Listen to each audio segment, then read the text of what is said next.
নামাজ যদি আমরা ঠিকঠাক মতো আদায় করি, আল্লাহ রসুল সাল্লাল্লাহু আলাইহি ওয়াসাল্লাম বলেন, যে ব্যক্তি 5 ওয়াক্ত নামাজ ঠিকঠাক মতো আদায় করবে, আল্লাহ তাআলা জান্নাতে তার মর্তবা বাড়াইতে থাকে, মর্যাদা বাড়াইতে থাকে। বলেন সুবহানাল্লাহ।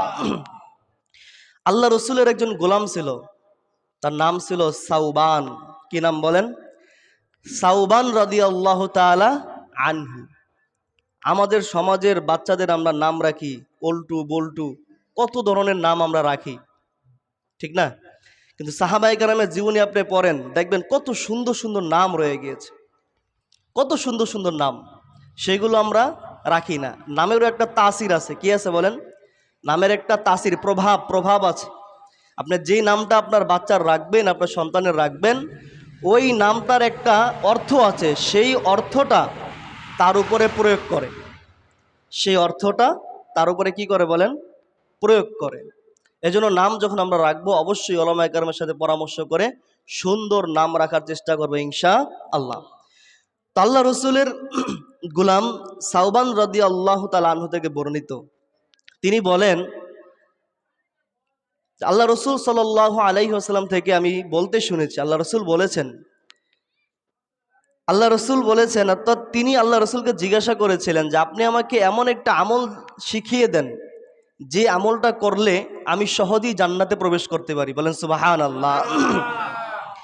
এই কথা বলার পরে আল্লাহ রসুল সাল্লাল্লাহু আলাইহি ওয়াসাল্লাম বললেন, আলাইকা বিকাসরাতিস সুজুদ।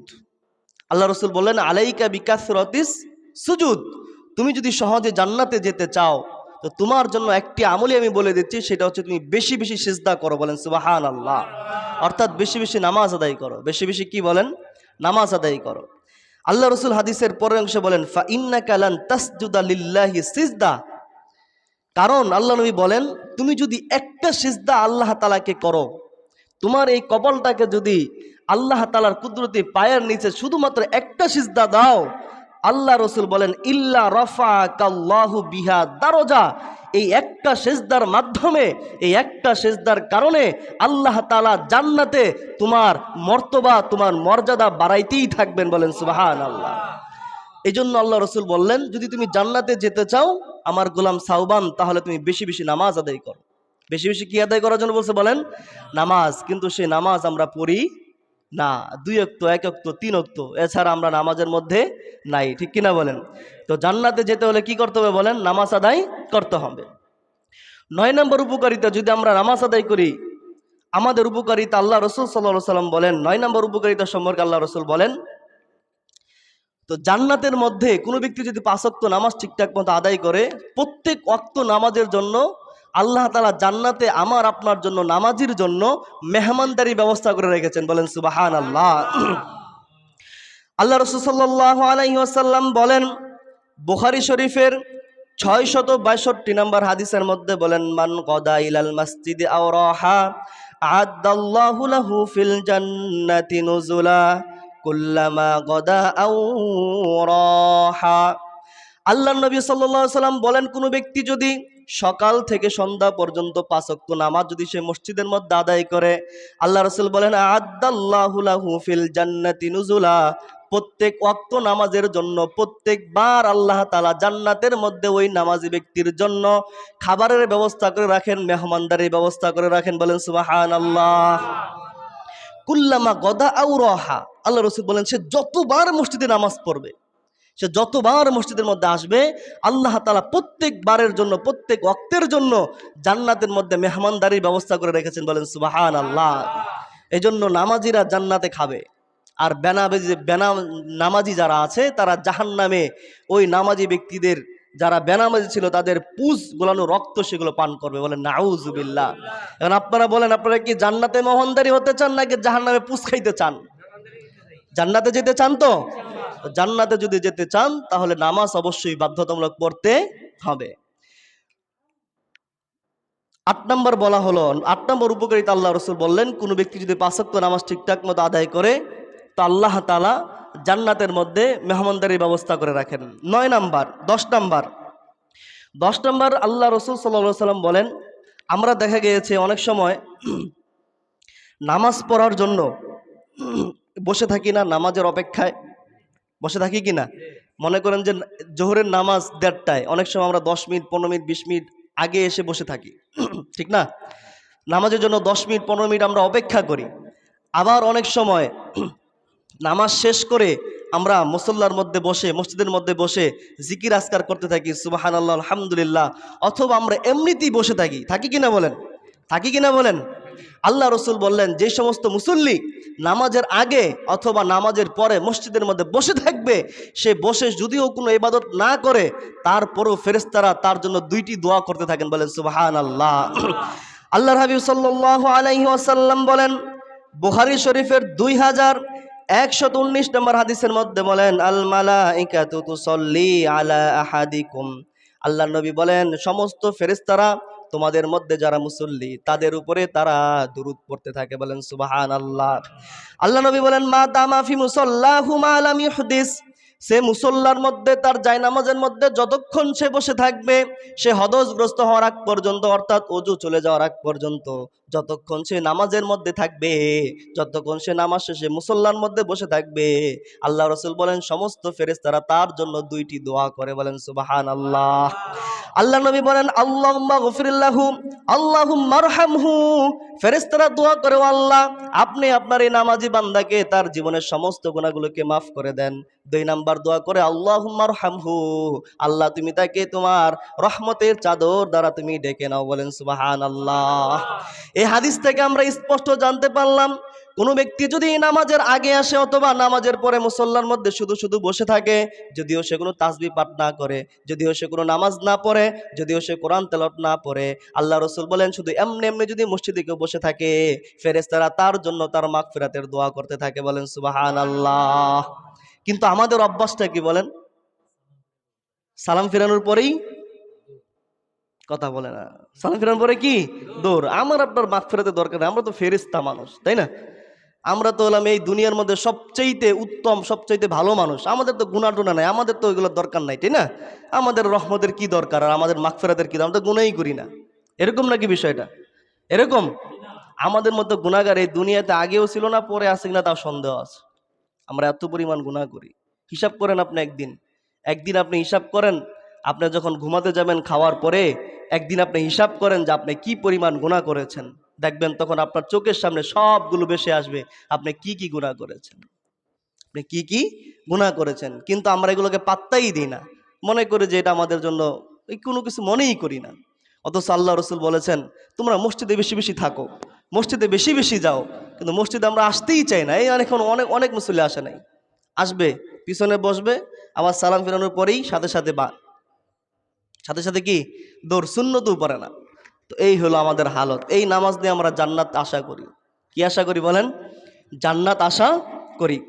তো আল্লাহ নবী সাল্লাল্লাহু আলাইহি সাল্লাম বললেন, কোনো ব্যক্তি যদি নামাজের জন্য অপেক্ষা করতে থাকে, ইনতিযারুস সালাহ, কোনো ব্যক্তি যদি নামাজের অপেক্ষা করে, আবার নামাজ শেষেও যদি মসজিদের মধ্যে বসে থাকে, আল্লাহ রাসূল বলেন সমস্ত ফেরেশতারা তার জন্য 2টি দোয়া করে। 1 নম্বর সে বলে, আল্লাহুম্মা গফিরিল্লাহু, আল্লাহ গো তুমি তার জীবনের সব গুনাহগুলোকে মাফ করে দাও।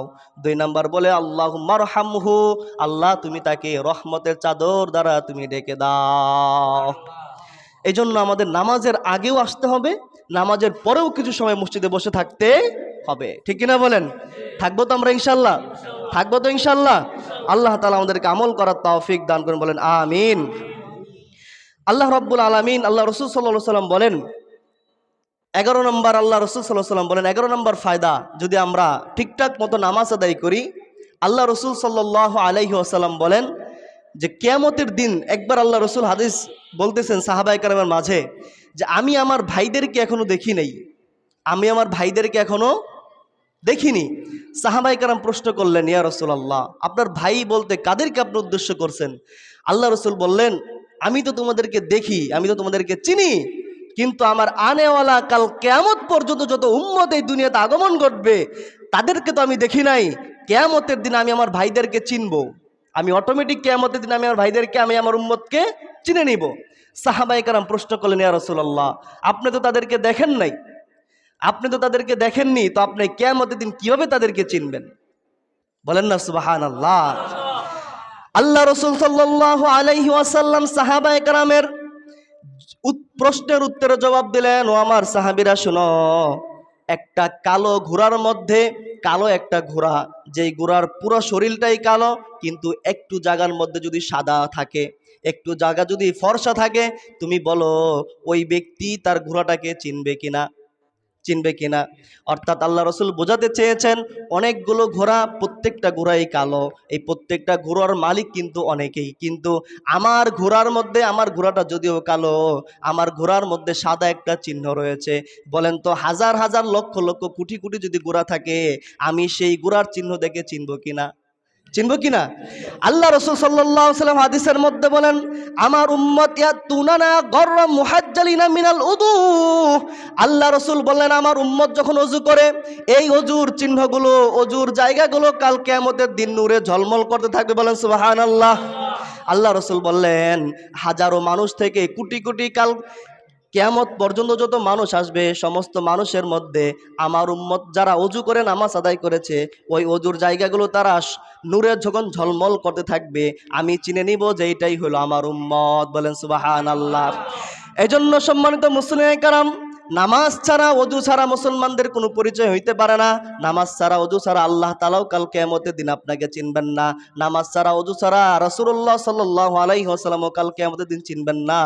আরেকটা কথা মনে রাখেন, আল্লাহ রসুল যদি আপনাকে না চিনে, আপনার জাহান্নাম ছাড়া কোনো উপায় থাকবে না। এই জন্য নামাজ পড়তে হবে, নামাজ আমাদেরকে পড়তেই হবে। আল্লাহ রসুল বললেন, সাহাবায়ে কেরাম যখন এই উত্তর শুনলেন, আল্লাহ এবার সাহাবায়ে কেরাম বললেন, হ্যাঁ ঠিক আছে। এই হাদিস শোনার পরে সাহাবায়ে কেরাম কি করতো জানেন? মজার একটা কাহিনী। এই হাদিস শোনার পরে অধিকাংশ সাহাবায়ে কেরাম, আমাদের উজু তো এতটুকু নিয়ম, এতটুকু না, এতটুকু কিনা বলেন? আবু হুরায়রা রাদিয়াল্লাহু তাআলা আনহু, তিনি ওযু করতেন এই পর্যন্ত, এই বগল পর্যন্ত। কথা বুঝছেন? সাহাবায়ে কেরাম জিজ্ঞাসা করলেন, ওযু করার নিয়ম তো এই পর্যন্ত, তুমি এই পর্যন্ত কেন করো? দেখেন সাহাবায়ে কেরামের আমলের প্রতি কি পরিমাণ তাদের আবেগ, ভালোবাসা ছিল। জিজ্ঞাসা যখন করলো সাহাবায়ে কেরাম, তোমার আমার ওযুর সীমা তো এতটুকু, তুমি এতটুকু ওযু করো কেন? বগল পর্যন্ত তুমি কেন ওযু করো? আবু হুরায়রা রাদিয়াল্লাহু তাআলা আনহু প্রশ্নের উত্তর দিলেন, ও আমার সাথী ভাইয়েরা শোনো, আল্লাহ রসুল বলছেন গররম মুহাজ্জালিনা মিনাল উদু। কাল কিয়ামতের দিন আল্লাহ রসুল সাল্লাল্লাহু আলাইহি ওয়াসাল্লাম তার উম্মতকে চিনবে ওযুর জায়গাগুলো ঝলমল করার কারণে। আমার তো আশঙ্কা হয়, আমার তো ভয় হয়, কিয়ামতের দিন যদি আমার এই ওযুর জায়গাগুলো যদি ঝলমল না করে, এজন্য আমি ভালো করে ওযু করি, একটু বেশি করে ওযু করি, যাতে করে আমার পুরো আটটা ঝলমল ঝলমল করতে থাকে। বলেন সুবহানাল্লাহ। এই ছিল সাহাবায়ে কেরামের আমল, এই ছিল সাহাবায়ে কেরামের আমল। আর আমরা তো এক কান্দে শুনি আর কান্দে বের করি, মসজিদ থেকে বের হলেই শেষ, সব কি বলেন, সব শেষ। হাত উঠান তো দেখি, কে কে এই আজকে ফজরে 10 মিনিট আগে মসজিদে আসছেন? কে আছেন বলেন? আজকে ফজরে 10 মিনিট আগে মসজিদে? মাশাআল্লাহ, একজন পাওয়া গেছে, আলহামদুলিল্লাহ। আছেন কেউ? মাশাআল্লাহ। এই 2-1 জন, 5 জন 10 জন, এই তো মাশাআল্লাহ। এছাড়া আর কাউকে কিন্তু খুঁজলেও পাওয়া যাবে, যাবে বলেন? যাবে না। কিন্তু আমাদের আমল এগুলো এমনই হয়ে গিয়েছে, সব দুনিয়া দুনিয়া দুনিয়া নিয়ে আমরা এখন কি বলেন, ব্যস্ত।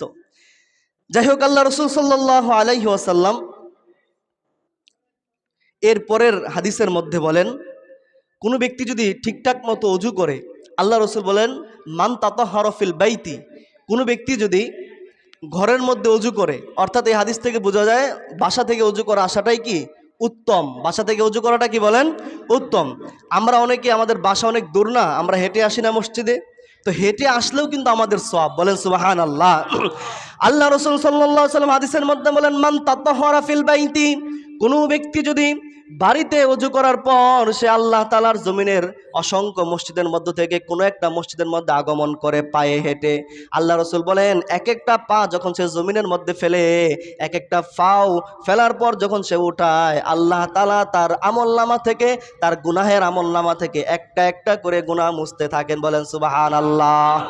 আল্লাহ রসুল বললেন, শুধু গুনাহ মোচন করেই শেষ না, গুনাহ মোচন করেই শুধু ক্ষান্ত না, আল্লাহ তাআলা, আল্লাহ রসুল বলেন, যেই জায়গাটা থেকে তোমার গুনাহটাকে মুছে ফেললো বান্দা, ওই জায়গার মধ্যে তো সাদা হয়ে যায়, কোনো কিছু থাকে না। এই জন্য আল্লাহ তাআলা আপনাকে আমাকে অত্যন্ত ভালোবেসে, অত্যন্ত মহব্বত করে ওই জায়গাটাকে সওয়াব দ্বারা পরিবর্তন করে দেন। বলেন সুবহানাল্লাহ। এই জন্য আমরা মসজিদে হেঁটে আসার কি করব, চেষ্টা করবো ইনশাআল্লাহ তাআলা। একজন সাহাবী, এই হাদিসটা আল্লাহ রাসূল সাল্লাল্লাহু আলাইহি ওয়াসাল্লাম যখন তিনি সাহাবায়ে কেরামের মধ্যে বললেন, একজন সাহাবী তার বাড়িটা সে যেখানে ছিল সেখান থেকে আরো দূরে করে ফেললো, মসজিদ থেকে অনেক দূরে তার বাড়ি করেছে। সে বাড়ি থেকে প্রত্যেক ওয়াক্তে হেঁটে হেঁটে মসজিদের মধ্যে আসে। সাহাবায়ে কেরাম তাকে প্রশ্ন করলো, ও আমাদের সাথী ভাই, আপনি যদি চান তাহলে তো আপনি মসজিদের পাশে বাড়ি করতে পারেন, মসজিদের মধ্যে আসতে পারেন, ঠিক কিনা বলেন? ওই সাহাবী উত্তর দিল, তুমি কি হাদিস শোনো নাই? আল্লাহ রাসূল সাল্লাল্লাহু আলাইহি ওয়াসাল্লাম বলেছেন, কোন ব্যক্তি যদি তার ঘরের মধ্যে ওযু করে, তার বাড়িতে ওযু করে, যদি মসজিদের মধ্যে হেঁটে হেঁটে আসে, প্রত্যেকটা পায়ে প্রত্যেকটা কদমে আল্লাহ তাআলা একটি করে গুনাহ মাফ করেন, একটি করে সওয়াব দান করেন। বলেন সুবহানাল্লাহ। ওই সাহাবী বলেন, ও আমার ভাই, আমি চাই আমার আমলনামা থেকে সমস্ত গুনাহগুলো ঝরে যাক, আমার আমলনামার মধ্যে সওয়াবগুলো জমা হয়ে যাক। এজন্য আমি বাড়িটা দূরে করেছি যাতে করে আমার হাঁটা বেশি হয়, প্রত্যেক হাঁটাই তো আমি সওয়াব পেতে থাকবো। বলেন সুবহানাল্লাহ। এই ছিল সাহাবায়ে কেরামের আমল, এই ছিল সাহাবায়ে কেরামের আমল।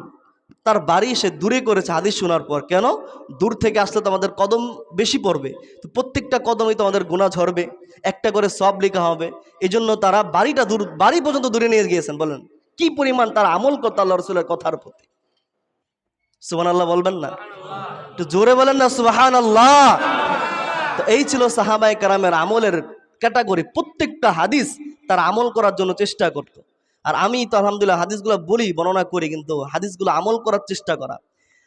আমরা যখন বুখারী শরীফ পড়ি, মুসলিম শরীফ যখন পড়ি, আমাদের উস্তাদরা বলতেন যে তোমরা এই হাদিসগুলো জীবনে একবার হইলেও নিজের জীবনে প্রয়োগ করবা, নিজের জীবনে একবার হইলেও প্রত্যেকটা হাদিসকে প্রয়োগ করার জন্য বলেছেন, যাতে করে কাল কিয়ামতের দিন বলতে পারে যে আল্লাহ রাসূল আপনার প্রত্যেকটা হাদিস আমি আমল করেছি। বলেন না সুবহানাল্লাহ। এইভাবে আমাদের উস্তাদরা বলতেন, অনেক সময় করেছি, তখনকার জামানায় করতাম। যেমন একটা মাসালার একটা হাদিস আমি আপনাদেরকে বলি। দোকান থেকে আমরা মেপে জিনিস ক্রয় করি না? এইখানে মাসালা হইলো, দোকান থেকে যখন মেপে দিবে দোকানদার ভাই, তখন মাসালা হইলো আপনাকে মেপে নেওয়া। আপনাকে কি নেওয়া? মেপে নেওয়া। এই মাসলাটা আগের জামানায় ছিল। কোন জামানায় ছিল বলেন? আগের জামানায় ছিল। এখন তো এটা নাই। এখন তো আমরা দেখতেই আছি, যেহেতু আমরা দেখতেছি যে 1 কেজি দিচ্ছে, 2 কেজি দিচ্ছে, এই জন্য পরবর্তীতে মাপার কোনো প্রশ্ন আসে না। কিন্তু উত্তম কিন্তু হলো মেপে নেওয়া, কারণ সে ঠগাইলো কিনা আপনাকে এটা তো আপনার জানেন না, ওই ইয়ার নিচে চুমুক দিয়ে আবার আপনাকে কম দিল কিনা সেটা তো আপনি জানেন না। এই জন্য আল্লাহ রাসূল বলছেন, যখন তোমরা কোনো মাল ক্রয় করো, ওজনওয়ালা মাল, সে মেপে দেওয়ার পরে তুমি নিজে একবার মেপে নিবা। বলেন সুবহানাল্লাহ। তো এই যে একটা হাদিস, এটা কি হাদিসটা আমাদের সমাজ যখন আমল হয় কি না বলেন? হয় না, একদম খুবই কম। তো আমাদের উস্তাদরা বললেন যে তোমরা এই হাদিসটা আমল করবা। আলহামদুলিল্লাহ আমরা করেছি। দোকান থেকে 1 কেজি আটা কিনে 1 কেজি কিনেছি, কিনে আবার বাড়িতে এসে আবার মাপলাম যে 1 কেজি আছে কিনা। এই যে হাদিসের উপর আমল হয়ে গেল, হাদিসের উপরে আমল হয়ে গেল। এইভাবে আপনারাও যেই হাদিসগুলো এখান থেকে শুনবেন, যে হাদিসগুলো আপনারা নেবেন, হাদিসগুলো 1 সপ্তাহের মধ্যে নিজের জীবনে, নিজের এই জীবনের মধ্যে খাটানোর প্রয়োগ করার চেষ্টা করবেন ইনশাআল্লাহ। পারবেন তো ইনশাআল্লাহ? পারবেন তো ইনশাআল্লাহ? ইনশাআল্লাহ। এরপরে নামাজ আদায় করি যদি আমাদের কি উপকারিতা, আল্লাহর হাবিব বললেন, কোন ব্যক্তি যদি ঠিকঠাক মতো 5 ওয়াক্ত নামাজ সঠিকভাবে আদায় করে, কাল কিয়ামতের দিন সে আমার সাথে জান্নাতের মধ্যে থাকবে। বলেন সুবহানাল্লাহ। আল্লাহ রসুলের এক সাহাবী রবিয়া আসলামী রাদিয়াল্লাহু তাআলা আনহু আল্লাহ রসুলের খাদেম ছিলেন। আল্লাহ রসুল সাল্লাল্লাহু আলাইহি ওয়াসাল্লামের বিভিন্ন জিনিস, বিভিন্ন খেদমত করে দিতেন, কাজ করে দিতেন। তিনি বলেন, কুনতু উবিতু মা রাসূলিল্লাহ সাল্লাল্লাহু আলাইহি ওয়াসাল্লাম, আমি একবার আল্লাহ রসুলের সাথে রাত্রি যাপন করলাম। ফাতাইতুহু বিউদুহি ওয়া হাজাতিহি, আল্লাহ রসুল তাহাজ্জুদ নামাজের মধ্যে উঠলেন অথবা ফজরের নামাজে উঠলেন, আমি আল্লাহ রসুলকে পানি আগেই দিলাম, আল্লাহ রসুল ওই পানি দ্বারা ওযু করলেন, তার প্রয়োজনে সমস্ত জিনিস আমি দিয়ে দিলাম। এরপর আল্লাহ রসুল সাল্লাল্লাহু আলাইহি ওয়াসাল্লাম ওযু করার পরে বললেন, ফাকালা লি সাল, আল্লাহ রসুল বললেন, ও রবিয়া তুমি আমার কাছে চাও। বলেন না সুবহানাল্লাহ। অর্থাৎ রবিয়া রাদিয়াল্লাহু তাআলা আনহু আল্লাহ রসুলের সাথে রাত্রি যাপন করার পর হয়তোবা তাহাজ্জুদ নামাজে অথবা ফজরের নামাজের মধ্যে তিনি আল্লাহ রসুলকে পানি এনে দিলেন। ওই পানি দিয়ে ওযু করার পর আল্লাহ রসুল বললেন, সাল ইয়া রবিয়া, ও রবিয়া তুমি আমার কাছে চাও, তুমি আমার কাছে চাও, তুমি আমার কাছে যা চাইবা আমি তোমাকে তাই দিয়ে দিব। বলেন সুবহানাল্লাহ। আমাকে আপনাকে যদি প্রশ্ন করা হতো, যদি বলা হয়তো বান্দা আমার কাছে চাও, তুমি আমার কাছে যা চাও আমি তোমাকে তাই দিয়ে দিব। আমরা হয়তো বা চাইতাম আমাকে একটা বাড়ি দিয়ে দেন, আমাকে একটা গাড়ি দিয়ে দেন, আমাকে একটা বিমান দিয়ে দেন, আমাকে বিদেশে ভিসা করার ব্যবস্থা করে দেন। কিন্তু আল্লাহ রসুলের সাহাবী এই আদর্শ গ্রহণ করেন নাই। তাদের তো দুনিয়ার কোনো লোভ ছিল না, তাদের শুধু একটাই আকাঙ্ক্ষা ছিল, একটাই আশা ছিল, দুনিয়াতে যেভাবেই আমাদের জিন্দেগি যাক না কেন আমরা যেন আখেরাতে জান্নাত কামাই করতে পারি, এই আশাটাই তাদের মধ্যে ছিল। বলেন সুবহানাল্লাহ। সেই আকাঙ্ক্ষা, সেই ভালোবাসা নিয়ে আল্লাহ রসুলের সাহাবী রবিয়া তিনি বললেন, ফাকুলতু আসআলুকা মুরাফাতাকা ফিল জান্নাহ। আল্লাহ রসুলের কাছে সে চাইলো, ওগো আল্লাহ রসুল, আমি আপনার কাছে চাই কাল কিয়ামতের দিন জান্নাতে আমি আপনার সাথে থাকতে চাই। বলেন সুবহানাল্লাহ। আল্লাহ রসুল বললেন, তুমি এটা কি বললা? আল্লাহ রসুল বলেন, তোমার কি এটাই চাওয়া? আল্লাহ রসুল বলেন, আওয়া গায়রু যালিকা ও রবিয়া, তুমি কি এটা ছাড়া দুনিয়ার অন্য কিছু চাও কিনা বলো? বাড়ি গাড়ি টাকা পয়সা কোনো কিছু তোমার লাগবে কিনা? ওই সাহাবী আল্লাহ রসুল যখন দ্বিতীয়বার বললেন, আওয়া গায়রু যালিকা, তুমি কি এটা ছাড়া অন্য কিছু চাও কিনা, আমরা হইলে কি করতাম বলেন? আমরা হইলে বলতাম যে না ঠিক আছে, যেহেতু আমি জান্নাত একবার চেয়েছি, অতএব এবার আমি একটা বাড়ি চাই, একটা গাড়ি চাই। কিন্তু সেই সাহাবী কেমন সাহাবী ছিল, রবিয়া রাদিয়াল্লাহু তাআলা আনহু, তাকে যখন আল্লাহ রসুল দ্বিতীয়বার বললেন, তুমি এটাই কি চাও, অন্য কিছু কি চাও না? আল্লাহ রসুলের ওই সাহাবী বলল, আওয়া গায়রু যালিকা, বলার পর আল্লাহ রসুলের ওই সাহাবী বলল, আল্লাহ রসুলের সাহাবী বলল, না না, আমি অন্য কিছু চাই না নবী, হুয়া যালিকা, আমি আপনার সাথে জান্নাতেই থাকতে চাই। বলেন সুবহানাল্লাহ। আল্লাহ রসুল বললেন, তুমি আমার সাথে জান্নাতে থাকতে চাও? বললেন হ্যাঁ। এবার আল্লাহ রসুল বললেন, ফাইন্নি আলা নাফসিকা বিকাসরাতিস সুজুদ, যদি তুমি আমার সাথে জান্নাতে থাকতে চাও রে রবিয়া, তাহলে তোমাকে একটা কাজ করতে হবে। রবিয়া বলল, আল্লাহ রসুল, আপনার সাথে জান্নাতে থাকার জন্য আপনি যা বলেন আমি তাই করব। বলেন সুবহানাল্লাহ। আল্লাহ রসুল এবার ওই রবিয়াকে বললেন, ফাইন্নি আলা যিকরিকা বিকাসরাতিস সুজুদ। আল্লাহর হাবিব বলেন, ও রবিয়া, তুমি যদি আমার সাথে জান্নাতে থাকতে চাও, তুমি যদি আমার সাথে জান্নাতে বসবাস করতে চাও, তাহলে তুমি নিজের উপরে আবশ্যক করে নিতে হবে, অর্থাৎ তুমি বেশি বেশি আল্লাহর দরবারে সিজদা করতে হবে। বলেন সুবহানাল্লাহ। এই হাদিস থেকে আমরা বুঝতে পারলাম, আল্লাহ রসুলের সাথে যদি, আল্লাহ রসুলের নৈকট্য জান্নাতে যদি আমরা যেতে চাই, আল্লাহ রসুলের সাথে যদি আমরা জান্নাতের মধ্যে থাকতে চাই, এই আকাঙ্ক্ষা যদি আমাদের মধ্যে থাকে, এই প্রত্যাশা যদি আমাদের মধ্যে থাকে, এক ওয়াক্ত নামাজ আমাদেরকে কি মিস দিতে পারবেন? এক ওয়াক্ত নামাজকে ছাড়তে পারবেন না? না, আল্লাহ রসুল বলেন, ফাইন্নি আলা নাফসিকা বিকাসরাতিস সুজুদ, তুমি তোমার নিজের উপরে এটা আবশ্যক করে নিতে হবে, এটা বদ্ধমূল করে নিতে হবে, দৃঢ় প্রতিজ্ঞা করতে হবে, আমার জীবন যাবে কিন্তু আমি নামাজ ছাড়বো। বলেন সুবহানাল্লাহ। তো আমরাও যদি আল্লাহ রসুলের ওই সাহাবী, তো আমরা কি আল্লাহ নবীর উম্মত না? উম্মত কিনা বলেন? আল্লাহ রসুলের মায়া ভালোবাসা কি আমাদের মধ্যে নাই? আছে কিনা বলেন? জোরে বলেন, আছে কিনা? তো সেই মায়া মহাব্বত যেহেতু আমাদের মধ্যে আছে, আল্লাহ রসুলের ওই সাহাবীকে যেহেতু বলেছেন, যদি তুমি আমার সাথে জান্নাতে থাকতে চাও, তুমি বেশি বেশি সিজদা করো, বেশি বেশি নামাজ আদায় করো, এই কথা দ্বারা তিনি গোটা উম্মতকে, কিয়ামত পর্যন্ত যত উম্মত আসবে সমস্ত উম্মতকে তিনি বলে দিলেন যে আমার উম্মত, তোমরা যদি আমার নৈকট্যশীল থাকতে চাও, আমার সাথে যদি তোমরা জান্নাতে থাকতে চাও, তাহলে তোমরা এক ওয়াক্ত নামাজও তোমরা বাদ দিতে পারবা? পারবেন? পারবেন? পারা যাবে না। নামাজের কত গুরুত্ব আল্লাহ রসুল ফুকাহে কেরাম হাদিসের মধ্যে, হাদিসের ব্যাখ্যার মধ্যে বলেন, কোনো ব্যক্তি অসুস্থ, সে দাঁড়ায় নামাজ পড়তে পারে না, বসে পড়বে, বসে পারে না শুয়ে পড়বে, শুয়ে পড়ে না চোখের ইশারায় পড়বে, সে যেভাবেই হোক নামাজটাকে আদায় করতেই হবে। বলেন না সুবহানাল্লাহ। সর্বশেষ নামাজ আদায় করলে আমাদের কি ফায়দা? আল্লাহ রসুল সাল্লাল্লাহু আলাইহি ওয়াসাল্লাম বললেন, কাল কিয়ামতের দিন হাসরের মাঠ যখন কায়েম হয়ে যাবে, ওই হাসরের মাঠের মধ্যে আল্লাহ রাব্বুল আলামিন এই সূর্যকে ভাউপিট করে দিয়ে মাথা থেকে 1 হাত বা 1.5 হাত উপরে সূর্যটাকে কায়েম করবে। কায়েম করার পরে সূর্যকে বলবে, ইয়া শামসু, ও সূর্য, তোমার মধ্যে যত তাপ রয়েছে, তোমার মধ্যে যত গরম রয়েছে, সমস্ত তাপ তুমি আজকে ছেড়ে দাও।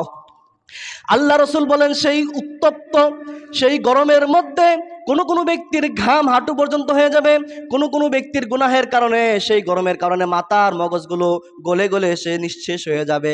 আল্লাহ রসুল বললেন, সেই প্রচণ্ড গরমের সময় আল্লাহর আরশের ছায়ার নিচ ছাড়া অন্য কোনো ছায়া থাকবে না। বলেন সুবহানাল্লাহ।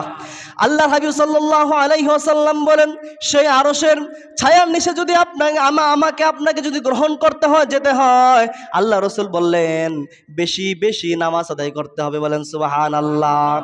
আল্লাহ রাসূল সাল্লাল্লাহু আলাইহি ওয়াসাল্লাম বলেন রাজুলুন কলবুহু মুআল্লাকুন বিল মাসাজিদ, ওই ব্যক্তি আরশের নিচে ছায়া পাবে যে ব্যক্তির অন্তরটা মসজিদের মধ্যে ঝুলন্ত। বলেন সুবহানাল্লাহ। মসজিদের মধ্যে ঝুলন্ত বলতে এই কথা বোঝানো হয়েছে, আল্লাহ রাসূল সাল্লাল্লাহু আলাইহি ওয়াসাল্লাম এই কথা বোঝাতে যাচ্ছেন, আমাদের জোহরের নামাজ শেষ করে বাসায় চলে যাব, আমার আপনার অন্তরে শুধু এই আকাঙ্ক্ষা থাকবে কখন জানি আসরের নামাজের আদায় হবে, আসরের নামাজ আমি যেন কখন জানি পড়ব, এই আফসোস আর আক্ষেপ তার মধ্যে থাকবে।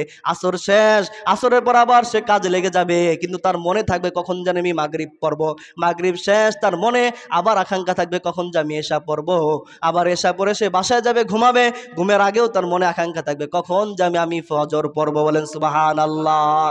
আল্লাহ রাসূল বলেন কোন ব্যক্তির অন্তর যদি এরকম থাকে, এক নামাজ পড়ার পরে সে আরেক নামাজের জন্য অপেক্ষা করতে থাকে, তার অন্তরের মধ্যে তামান্না থাকে, আল্লাহ রাসূল বললেন ওই ব্যক্তিটা কাল কিয়ামতের দিন আল্লাহ তাআলার আরশের নিচে ছায়া পাবে। বলেন সুবহানাল্লাহ। এই জন্য আমাদের নামাজ পড়তে হবে নাকি বলেন? পড়তে হবে কিনা বলেন? পড়তে হবে তো ইনশাআল্লাহ। আল্লাহ তাআলা আপনাকে আমাকে আমাদের সকলকে পাঁচ ওয়াক্ত নামাজ ঠিকঠাক মতো আদায় করার তৌফিক দান করুন। বলুন আমিন। ওয়া আখিরুদ দাওয়ানা আনিল হামদুলিল্লাহি রাব্বিল আলামিন। আল্লাহ তাআলা আমাদের সকলকে কথাগুলোর উপর আমল করার তৌফিক দান করুন। যারা কবলা জমা পড়ি নাই, কবলা জমা 4 রাকাত সুন্নাত পড়েন।